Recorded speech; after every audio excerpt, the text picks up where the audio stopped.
Ayan na mga boss, ayan na po, konti na lang. Ang ganda oh. Grabe. Talagang ano ka, maingat. Ayan, nag-design po nito, pinag-usap. At shoutout kay Kuya Manuel. Yung mga gamit, picture. Ayan, dito pinalipat. Ano? Sa kwarto. Mabuti yung ano loob, no? Magalan. Ano pang kasal.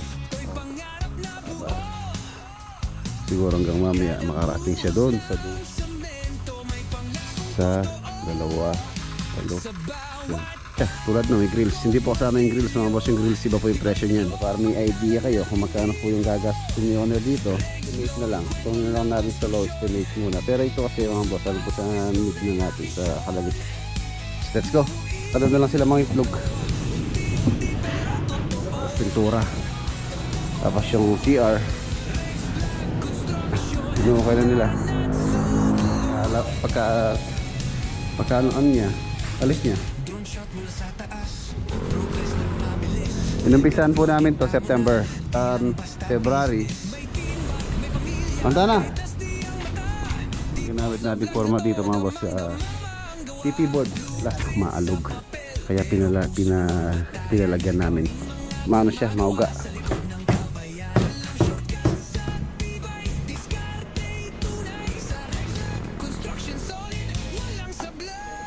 Mga boss, Riot Project 3 unit po niya ay kapon ba? Ang nakarang araw galing. Ganda.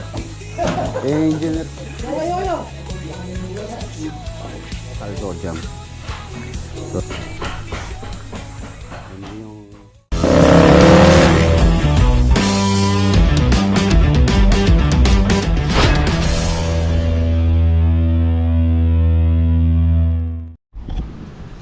nandito na tayo.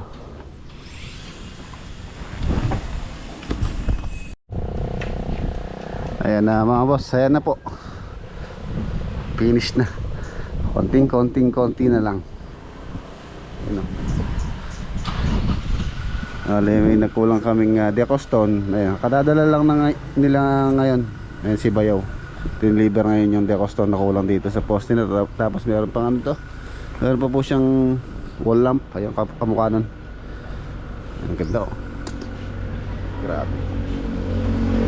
Nakaka head turner. Kad nagdumaan ka po rito, talagang maiinganyo ka sa design nitong bahay. Ang ganda. Ayan, nag-design po nito, pinag-usapan nila or si Kuya Manuel tsaka si Arky, sila po yung dalawang nag-usap sa design na to. Tapos yung layout nito, si Kuya Manuel din yung may idea sa layout. At shoutout kay Kuya Manuel. Ayan. Ang ganda po ng kinalabas ng itong proyekto. Marami po nagsasabi dito sa area o dito sa location na napakaganda raw ng gawa natin, which is nakakataba ng puso. Meron pa siyang step light doon. Tapos may pusa. Ay, ito po yung pusa! Sa ibabaw ng bubong to, doon sa perspective. Natutulog siya ron, no? Yun, no?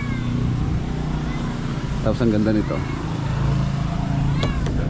Ano po ito, pang outdoor talaga. Design to pang outdoor. Makapal po ito. Umulat, umaraw, hindi po magbabago yung kulay nito. Step light din dyan. So ayan, linis na lang sila. Tapos yung pinapa-additional pa ni client, pag-uusapan pa namin. Pag-uusapan pa po namin yung pagagawa pa nila. Malinis ball. Malinis mo ha. Meron na rin takip yung mga storm drainage. CR to. Takip, malinis tingnan. Tapos dito sa bandang likod na to, napaka-presko po rito. Yan, tulad ngayong oras, napaka-presko.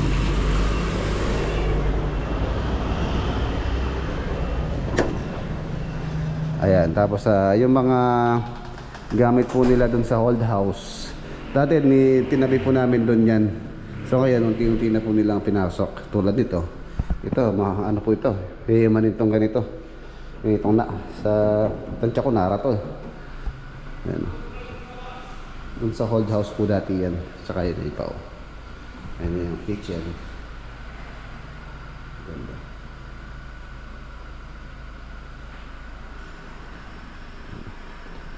Wow, ganda. Gandaan dito, malakas po yung tubig. Malakas yung pressure ng tubig. Tapos yung kanyang cooktop. Ayan, ang ganda niya. 5 burner, Hamden. Tapos meron siyang tawag dito range hood, higher. Functional na rin po yan. Meron din po siyang dito. Ayan, bintana.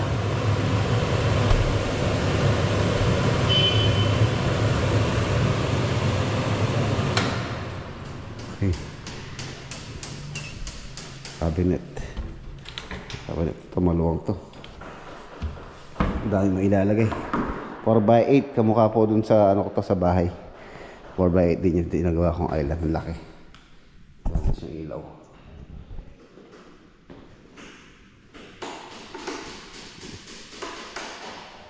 Tapos meron siyang saksakan dito para kung gusto nilang may saksak dyan. Ayan, may outlet dyan. Linis-linis na lang po yung mga tropa dito. Tapos ito palang ano dito, ilaw dito mga boss, pinatanggal po nila owner. Pinalipat po doon. Meron po kasi silang ilalagay dito na ibang ilaw. Ayan, soon nilalagay din natin yan. And dito pinalipat, which is okay din naman. Ang ganda naman ng kanyang nalabasan dito sa area na to. Tapos yun yung sa old house nila na gamit na hinilamusan lang para magmukha pa rin bago. Ang ganda. Tapos ito yung master bedroom, may bed frame na rin pala. Ayan, tapos may ilaw. Maliwanag siya. Ano?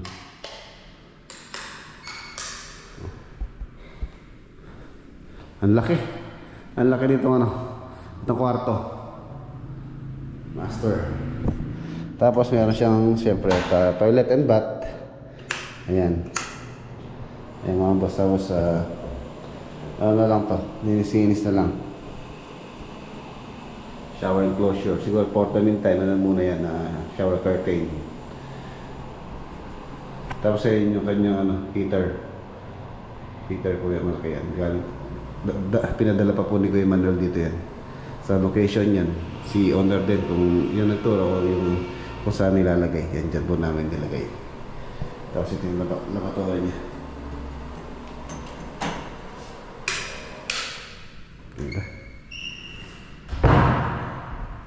Tapos na to mga boss, konti-konti na lang po kami dito. Tapos itong main door na to, sa old house po ito, pinapalagay muna ni client dito yan, nila owner. Yan lang muna, sasandal lang dyan. Pero meron silang paggagamitan yun. Tapos yung kwarto, and ito po yung mga gamit nila, kasangkapan, nilalagay dun sa mga cabinet dito. Yan, yun pa yung isa. So, doon i-display yung mga yan. Meron pa rin dito sa isang kwarto, ayan, dami. Yan o, diba? Yan, shoutout sa UNO family. Yan, maraming salamat po sa tiwala. Kami yung napili nyong gumawa ng inyong family house. Ayan, thank you so much po. Gamit nila. Tapos dito mga boss, ayan, itong wall na to, hindi mo makakalain na meron palang something dyan sa likod niya. May something dyan. Tulak mo lang yan. Yan. Diba? Idea po ni Kuya Manuel yan. Tapos maglalagay lang na lang dito ng ano. Baka tingnan natin kung sa atin magpapatingin ng ano, ng tawag dito, face mirror para dyan. Tsaka dun sa master bedroom. Ito yung common CR. Ayan, meron na rin siyang shower, holder, shower curtain holder. Ayan na. Functional na to. Ayan. Lakas ng tubig.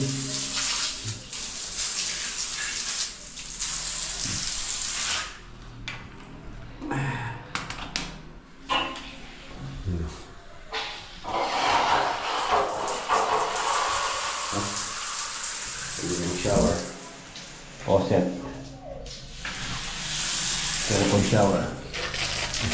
Mabasa ako. Tapos yung tiles na to, sila din po yung may pili. Sila din po yung pumili niyan. Nag-send lang tayo ng option. So maganda po yung idea nila. Sila po yung may ano yan, may idea. Ayan.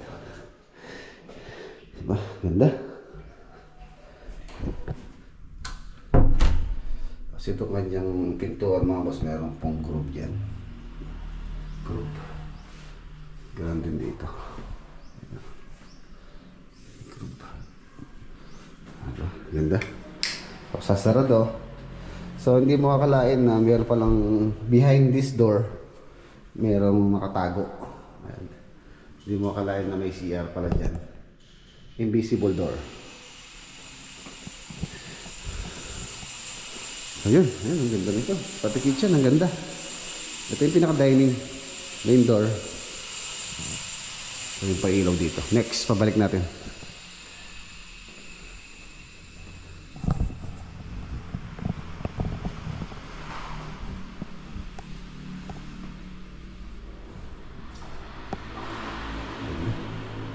Ganda-ganda.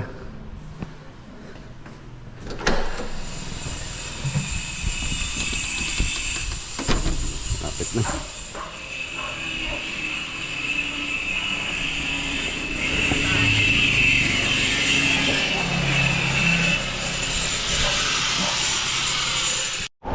Ayun o, nagpamerienda sila ate. Oh, break time, break time. Tara, merienda naman tayo.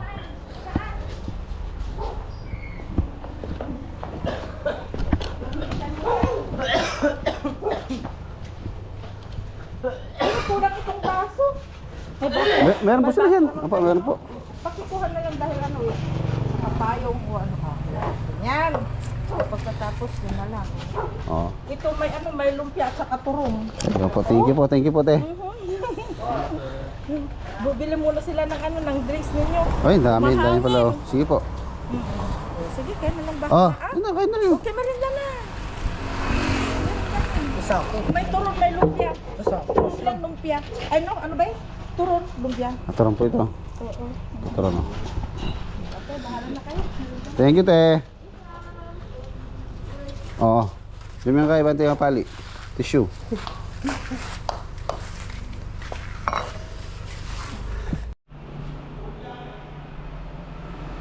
So ayan mga boss, malapit na.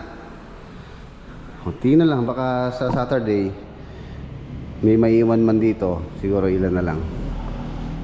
Ayan. Ano ba ngayon? Merkulis pa lang ngayon. Ay, Bernis bukas. So ilan na lang maiwan dito. Kasi ko na rin yung ilaw dito. So yun mga boss, iwan na natin sila. Check mo yung mabuti yung ano loob, no? Ako.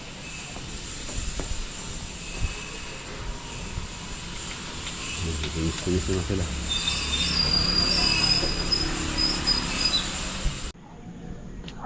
So ayan na mga boss, nandito na tayo. Mabilis po yung biyahe natin, gawa ng naka-single lang tayo.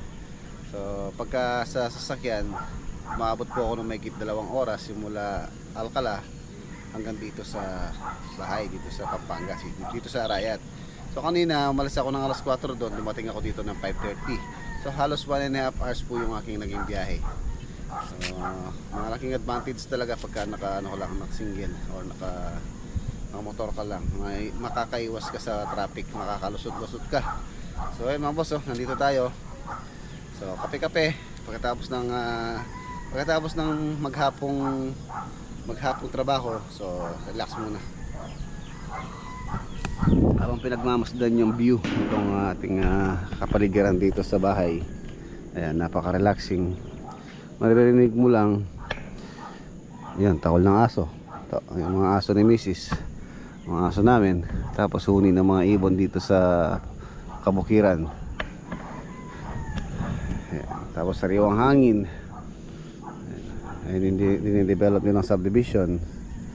So yun, ano po yun, may for sale po dun, baka interesado kayo. 200 yung cut ng lote, 3,000 per square meter daw asking nung seller dyan. mountain view. Pero ano po kasi 200 square meter, pagka po kasi dumami ng bahay, so no use, wala rin view, nakatakpan din. It's either na makakuha ka doon sa may dulo, so meron kang mountain view. So ayan, dito ko na po tatapusin yung ating vlog for today. Maraming salamat po muli sa inyong walang sawang suporta dito sa ating channel. Kita-kita po tayo bukas sa next upload. God bless po, ingat po kayo lahat. The next day. Good morning.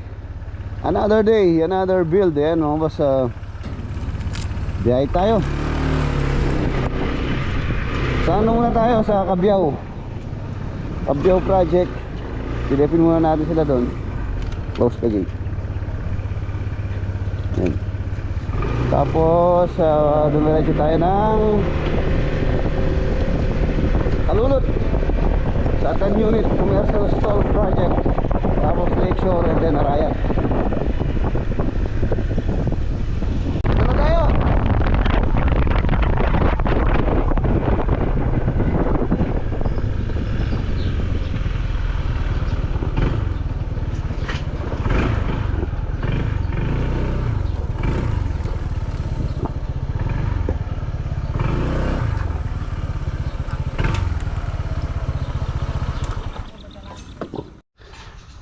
Ayan mga boss, kape muna tayo. Kape, tapos pandesal. Bumili ako ng pandesal dito sa aking nadaanan. Tapos kape. Sarap sausaw sa kape. Yung pandesal. Kaya kape? Salamat. Nagkape din ako ni Kapitan kaninang pinuntahan ko. Kapitan? Setup. Sinunod mo yung Panganak binyag. panganak mo ng binyagala. Oh, Ano panganak pang kasal? Oh. Gaya. Ang ganda, sinunod. Ngayon po Kaya mo. yung sapatos ni Diba? Sapatos ni Jollibee? McDonald. Donald. Tingin muna tayo.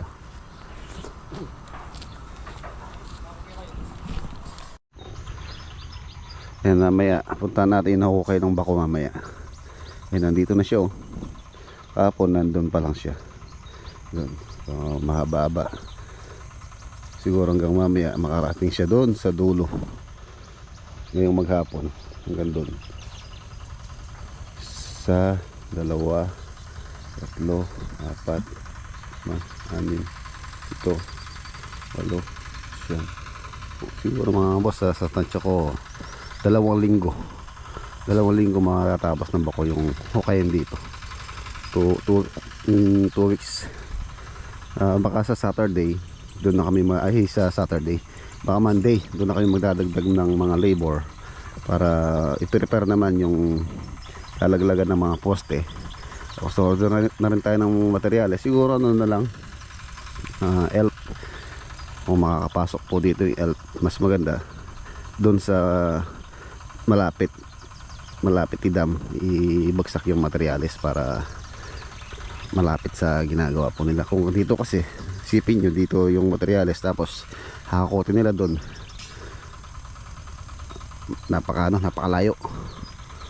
So kaya maganda po, kaya po namin in-start itong project na to ngayong buwan, January, February, March, April. Ayan, wala nang ulan. Ganda kasi tagulan mga boss. Ito pong lote na to is nagkakatubig, tsaka mahirap pagkatagulan, mga kaputik. Kaya maganda itong month na to. Tsaka sa mga nagpapagawa ng bahay, mas maganda this month, February, March, April yan. May mga ano pa yan, mga summer season.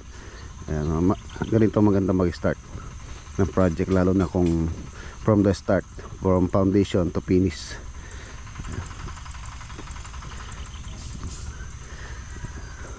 Mahanap ako ng similya para dito.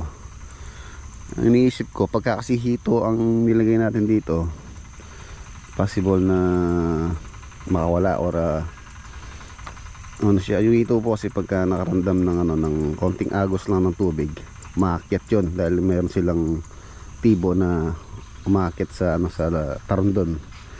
So maganda dito tilapia. Hanap ako tilapia siguro.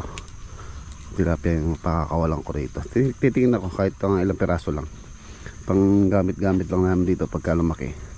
So meron tayong ano, mahuhuli dyan.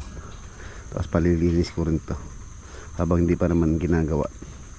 Ito kasi mga boss, baka po matabunan to in the future, kasi balak ni owner dito po tatayo yung kanilang dream house dito sa area na to.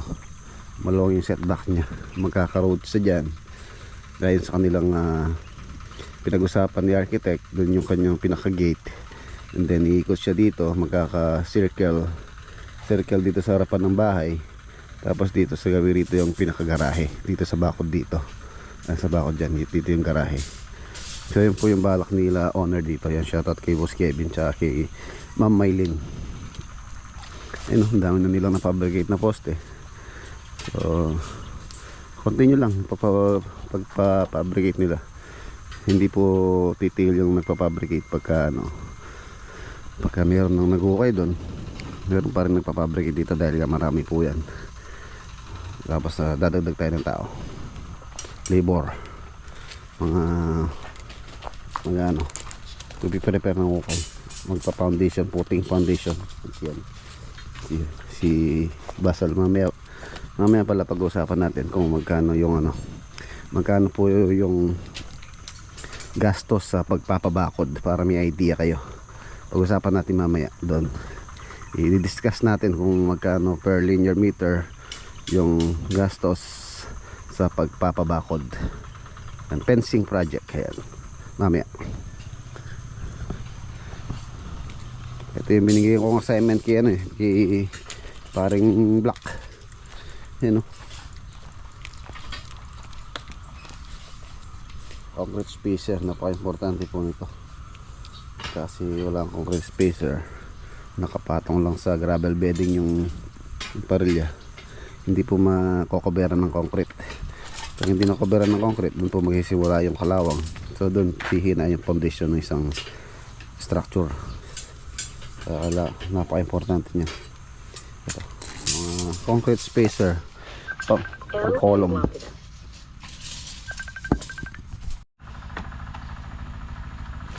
Yan mga boss, ito na pala yung yung pong bridge. Yan, nilaliman po ito.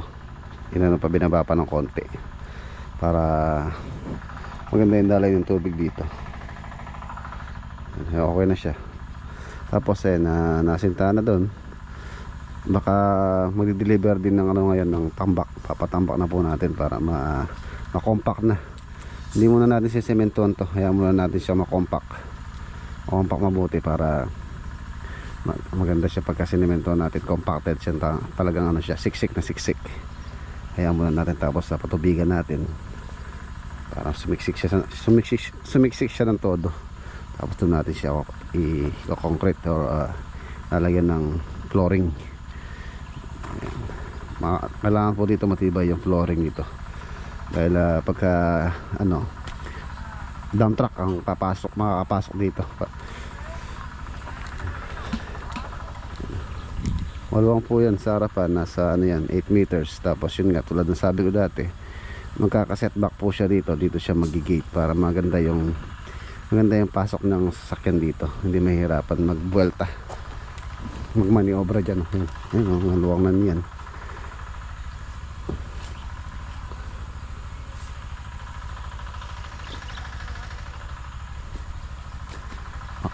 Itong sapalo na to matatamaan to, mamamatay. Sabagay halos sa ito pong mga halaman dito, hindi ko alam kung patatanggal ni owner dahil nga po meron silang balak na dito sa na to, plano sila dito. Dami pa naman mga fruit bearing trees dito, bayabas, tawag dito guebano, kamachili, sampalok, kaimito, meron dito kaimito, mangga. Ito to, kalabaw to, mangga na to Nung nagpunta kami rito ni owner, nung nagpunta namin dito, may bunga to. Tapos ito lang to, parang Gemilina or Molina. Marami pong dito, maraming fruit bearing trees. Ayan. Yung kaimito doon, kaimito may bunga yan Ang daming bunga kaya lang medyo maliit yung bunga niya.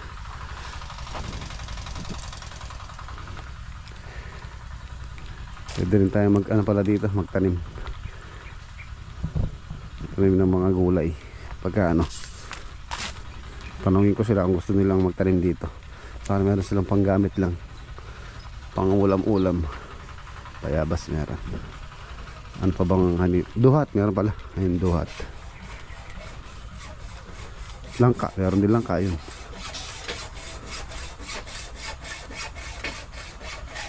Pinapakuha ko yung bar cutter sa lakeshore, yung pamputol ng bakal para may magamit sila dito.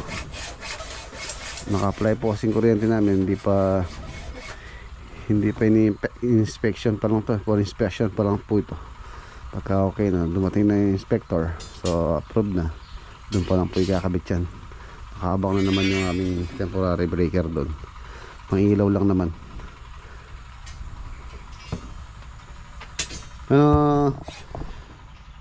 Engineer. Yan na, silipin lang po natin muna yung bago ako umalis. Yung naukay nila kahapon. Tapos pag-usapan natin kung magkano yung gastos sa pagbabakod. Bigyan ko po kayo ng idea. Ayan.